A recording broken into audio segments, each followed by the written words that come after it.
Grand Rising, everyone. This is Eldad Amara back with another video. If you like this video, please like, comment, subscribe and share. This is part 2 to a video which I've done a couple of weeks ago. Part 1 was on euthanasia. This is part 2 also on euthanasia. This is just a continuation. Listen, the Supreme Court in Canada quite recently allowed for 2 severely handicapped people who were elderly. They were allowed to have assisted suicide. Now, the definition of assisted suicide in Canada only was granted for people who had a severe terminal illness. This was the same also for Europe. If you had severe terminal illness, you could apply to a court in Europe to have assisted suicide. There's only a couple of places in Europe which allowed this.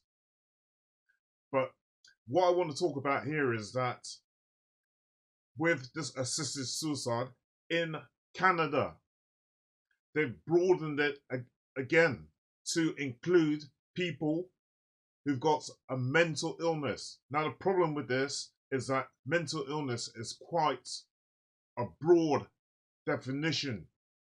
You can have people who are schizophrenic, people who are bipolar, it could be psychosis. They could apply for assisted suicide. But the definition, because it's so broad, could also include other people under this definition. So somebody who's severely depressed could go to the Supreme Court in Canada and apply for assisted suicide. Now, somebody, say for example, who's an alcoholic and they feel really, really depressed, they could apply for assisted suicide. You see, the definition is so broad. There was a guy in Canada, he lost his home. And as a result of him losing his home and losing his job, he applied to a court in Canada for assisted suicide. And guess what? It was granted to him.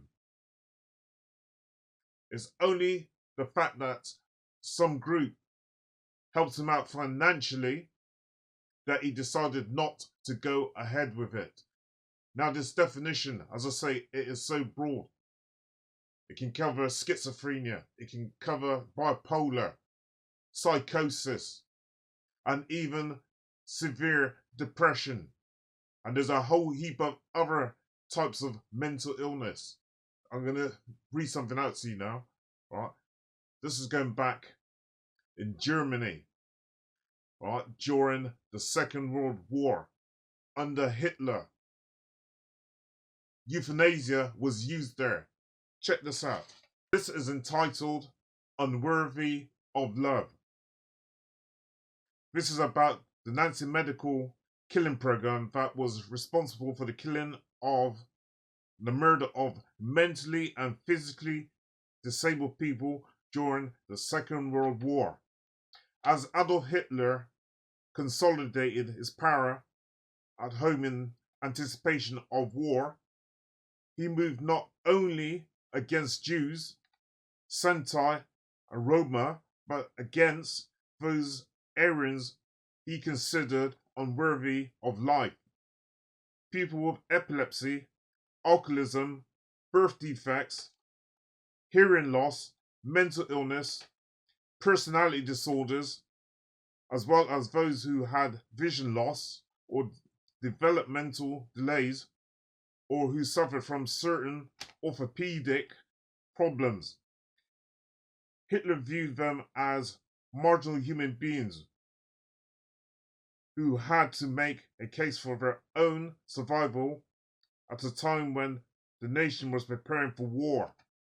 I'll go on.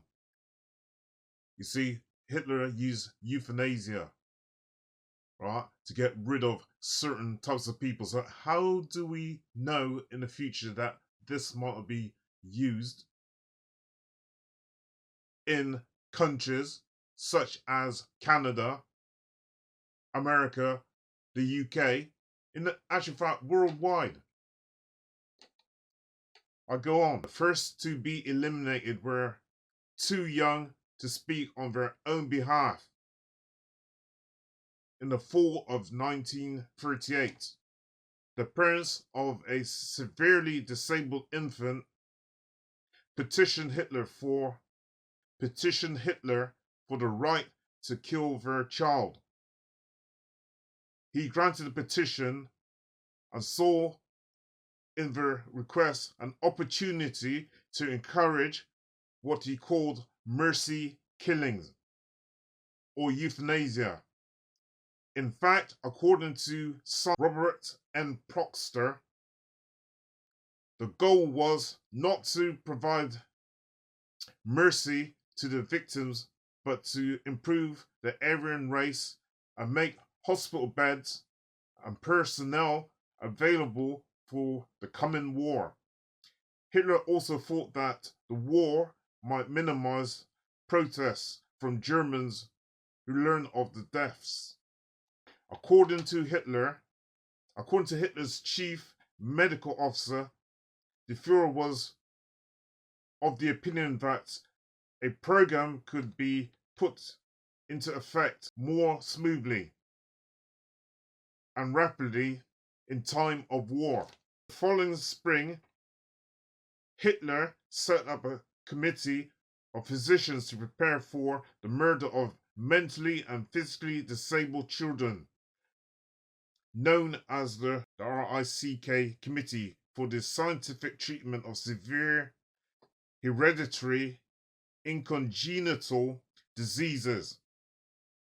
The group was told to keep its mention a secret in August of 1939, 2 weeks before the invasion of Poland. Look what's happening in England in terms of hospital beds, the shortage of hospital beds. Look what's going on in terms of losing their homes. Look what is going on in terms of people losing their jobs.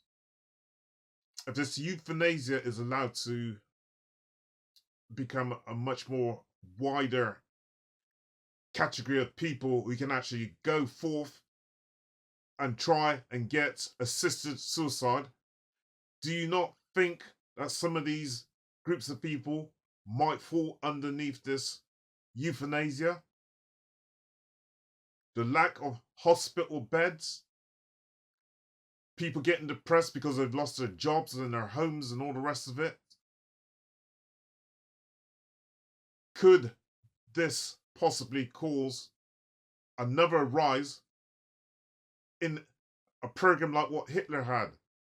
Quite a clandestine program, quite a clandestine act. Let me read on a little bit further.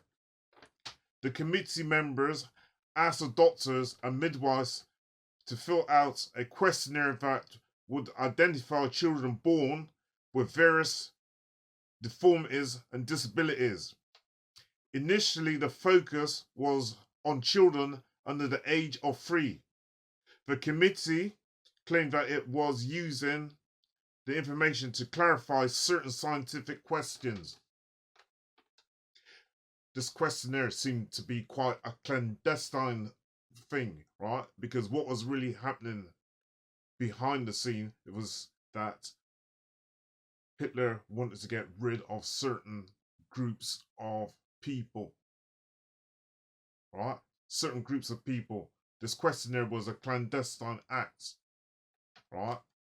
It wasn't to try and help the children, right? It wasn't trying to help children who might have some kind of congenital disorder. Nothing to do with that. The committee relied entirely on the questionnaire in making its decisions. Members did not examine a single child. Not one single child did they examine. Not one. Okay? Not one single child. Consult with other physicians or speak to families involved. So they didn't speak to any physicians or families involved. Once a decision was made, the committee told the child's parents only that their child was being placed in a special hospital to improve treatment. Their death came quickly after this. Man. After the Second World War, a physician said, in killing children it seemed justifiable. But in the case of adults mentally ill, that was definitely murder. Children in these hospitals were given a sedative to kill off the children in harmless small amounts, but deadly in large doses. It's not murder, but putting the child to sleep. Shooting a child in their bed would not have worked.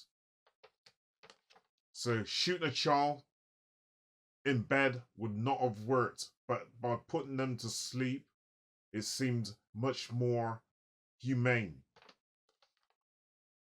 according to these Nazis. Now, as I say, look at society now and look at where we are going. Is it not possible that the definition of euthanasia might broaden in years to come, and those people who are depressed, those people who have lost their homes, those people who have lost their jobs, those people who are drug addicts, those people who have some mental illness, those people who have terminal illness, the definition might be so broad to encompass all of these groups. Is it not possible, people, that the definition of euthanasia may be broadened to cover a much wider group of people? Is this not possible? To encompass a wider group of people. Now, I have my concerns about this. Society is getting much more dystopic. Much more dystopic. And in the future, I'm not saying this will definitely happen, but is it possible sometime in the future that euthanasia may become something more generalized? After all, there's some people who think this planet is too overpopulated and they want to reduce the population size because there are too many people, according to them, living on the planet. 7 to 8 billion people. Some term them as useless eaters. Is this euthanasia thing going to be rolled out like it was in the times of Hitler? This is Eldad Amara with another video. Over and out. Think about it, people.